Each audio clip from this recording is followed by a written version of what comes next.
নমস্কার, global affairs বেঙ্গলিতে আপনাদের সবাইকে স্বাগত। রিসেন্টলি ভারতের প্রধানমন্ত্রী ডিক্লেয়ার করেছেন যে এই দেশকে আমরা যেভাবে সাহায্য করতে পারি, এনাদের যে কোনো সাপোর্টের প্রয়োজন হোক তা ভারত করার জন্য একেবারে তৈরি।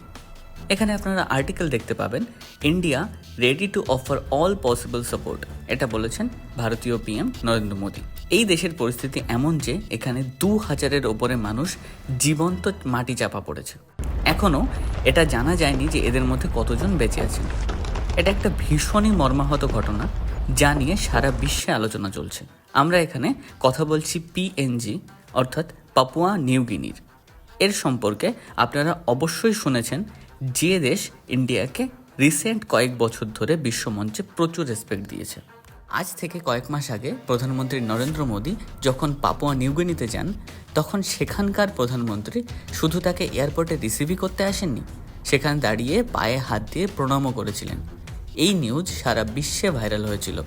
এই ধরনের রেসপেক্ট যে শুধু ভারতীয় পিএম পাচ্ছেন তা নয়, ইন্ডিয়া অ্যাজ এ কান্ট্রি সারা পৃথিবীতে ভীষণ গুরুত্বপূর্ণ একটা ভূমিকা পালন করছে।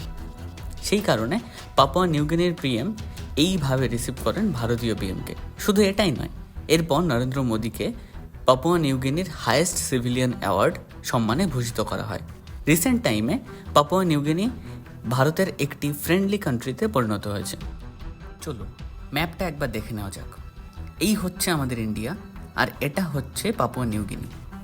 ম্যাপ দেখে এটা মনে হতে পারে অস্ট্রেলিয়ার একটা পার্ট ছিল এই পাপুয়া নিউগিনি। আসলে ছিল। 1975-এর আগে এটা অস্ট্রেলিয়ারই একটা পার্ট ছিল। 1975-এ এই দেশ অস্ট্রেলিয়া থেকে স্বাধীনতা পায়, আর তখন থেকেই চায়না সম্পূর্ণ চেষ্টা চালিয়ে গেছে পাপুয়া নিউগিনিকে একটা মিত্র রাষ্ট্র বানানোর জন্য, যাতে পাপুয়া নিউগিনিতে চায়না একটি মিলিটারি বেস বানাতে পারে।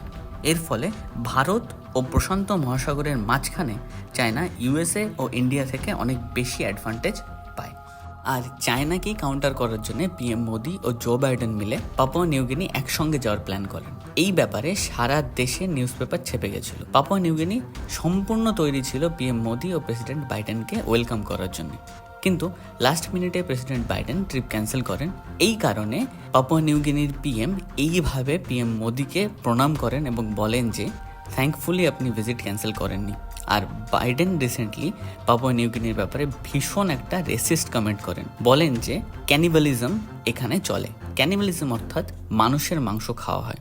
এটা একটা মিথ্যে এবং ভুল একটা মন্তব্য। ইতিহাসে হয়তো কখনো এটা হতো, এতে পাপুয়া নিউগিনির সাধারণ মানুষের অনেক সমস্যা হতে পারে। যখন তারা ইউরোপ বা ইউএসএ কখনো বেড়াতে যাবে, সেখানে যাওয়ার পর কেউ যদি তাদের ক্যানিবাল বলে বা নরখাদক বলে আখ্যায়িত করে, তখন সেটা তাদের জন্য ভীষণই অপমানজনক। আশা করি আপনারা এই পাপুয়া নিউগিনির জিওপলিটিক্যাল ইম্পর্টেন্স এবং লোকেশন সম্পর্কে একটা আইডিয়া তৈরি করতে পেরেছেন। আজকে এই বিষয় নিয়ে এই পর্যন্তই। আমাদের চ্যানেলের উদ্দেশ্য দেশ ও দুনিয়ার খবর সঠিকভাবে আপনাদের কাছে পৌঁছে দেওয়া, আর আমাদের চেষ্টাটা ভালো লেগে থাকলে আমাদের সাপোর্ট করবেন। Thank you.